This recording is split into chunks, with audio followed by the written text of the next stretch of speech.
oleme siin Tartus Lõunakeskuses ja naised valmistuvad siin treeninguks. Lähme vaatame. Tere, tere! Ma tulen siia lähemale küsida. Selleks, et hokit mängida, on vaja võimast varustust. Et kas meeste ja naiste mänguvarustuses on erinevusi ka? Põhimõtteliselt on varustus ainult selles, et on täisnäomaski kannavad naised ja kubeeme kaitse on erinev. Nii et ega muud ei ole ja mõnede osad ka naised kasutavad ka õlakaitset, mis on veidike suurem kui meeste oma, teatud proportsioonid ulatuvad välja lihtsalt muud midagi.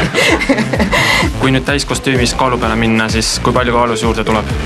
Umbes 6-7 kilo, ma arvan, et väravahi varustus on ikka oluliselt raskem, seda ei oskagi öelda, palju see kaalub. Siis juba puhtalt sellise varustuse seljas kandmine peaks põletama päris kõvasti? Ma ei tea, praegu pulss on 89, ma ei tea, mis jää peal näitab. Helenal palju oli, 8 vähem, jah. Näed, siis ei ole hullu. Kas sina oled kõige väiksem mängija siin? Kõige noorem? Vist küll. Kui kaua sa mänginud oled juba? 1,5 aastat umbes. Siis juba ju kogemust juba täitsa on. Kust sina leidsid üldse tee, et tulla hokit mängima?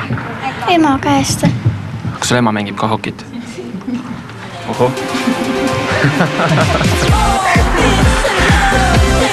Kuidas sina jõudsid üldse jäähokini? Mul on alati uisutada meeldinud ja siis käisin Lõunakas uisutamas kogu aeg ja nägin seda kuulutust, et naiste hoki. Ja siis tulin kohale ja olingi hokisõltlane valmis. Kas haiget saada ei karda? Ei, siin ei saa eriti haiget. Võib-olla ainult see sabakott on kõige tundlikum.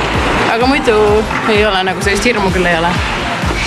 Kas seda treeningut võib võrrelda näiteks ükskõik millise füüsilise treeninguga, et kas ta on sama suure koormusega?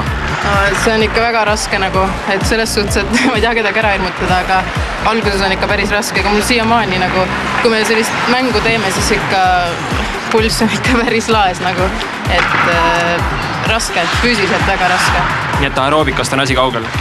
Jaa. No nii, ma vaatan, et teie täna jääl ei ole, et mis on selle põhjuseks? Laps ongi põhjuseks, et praegu hetkel ei käi, aga ma arvan, et varsti juba hakkan jälle käima. Mida üldse pereliikmed sellest arvavad, et üks naisterahvas mängib jäähokit? No vanemad on küll selle vastu, aga mees on vastupidi, et alguses mina hakkasin mängima, siis tema mõtles, et ikka lähen ka. Ja siis nüüd mees mängib hokit ja mina mängin hokit ja väike punn hakkab vast ka mängima. Kui telekast mina olen hokimängu vahel vaadanud, siis tuleb ette, et jää peal minnakse päris tihti kaklema. Kas naistel ka seda ette kipub tulema? Meil küll ei ole olnud vähemalt see hooaeg, meil oli esimene, me mängisime Eestis, et siis meil ei ole midagi sellist olnud. Aga võib-olla tuleb järgmine aasta, ma ei tea. See on super lahe mäng on, et mina olen küll 100% rahul, et eelmine nädal jäi meil ära jää trenni, mis ma olin täiesti endast väljas. Et ei, väga lahe on. Kes selle pisiku saab, siis on super. Aga varem mingite treeningutega tegelesid? Jah, ma olen kergejõustikut teinud.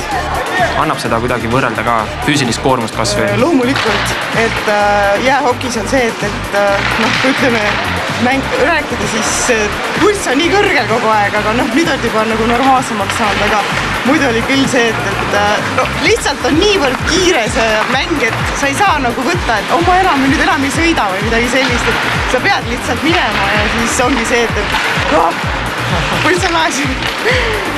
Aga ma vaatan, et mäng läks lahti ja ma lasen sul nüüd mängima minna.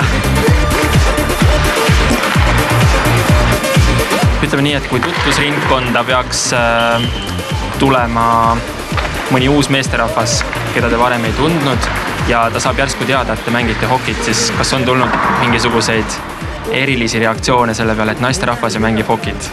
Seda küll jah, kõik vaatavad niimoodi, et sina ja hokit, kas teid nii palju seal ongi ja ma räägin, et juba 20 inimest, et jah, kõik niimoodi vaatavad, et mingi imelik, miks just see, aga ma ütlesingi, et noh, on huvitavam, sellepärast, et meid on vähe, kes tegeleb sellega, see ei ole mingi tantsimine või see on ikka huvitavam, minu jaoks vähemalt.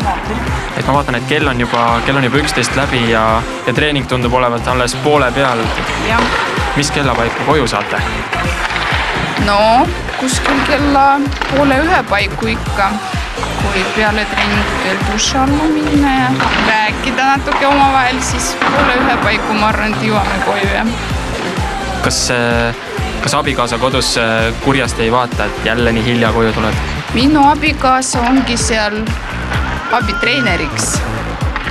Teistel aga, no enamus on ikka need, kellel mehed mängivad ja lapsed mängivad ja kõik saavad aru, et meil Tartus ongi selline olukord, et öösel vahel mängitakse ja käiakse trennis.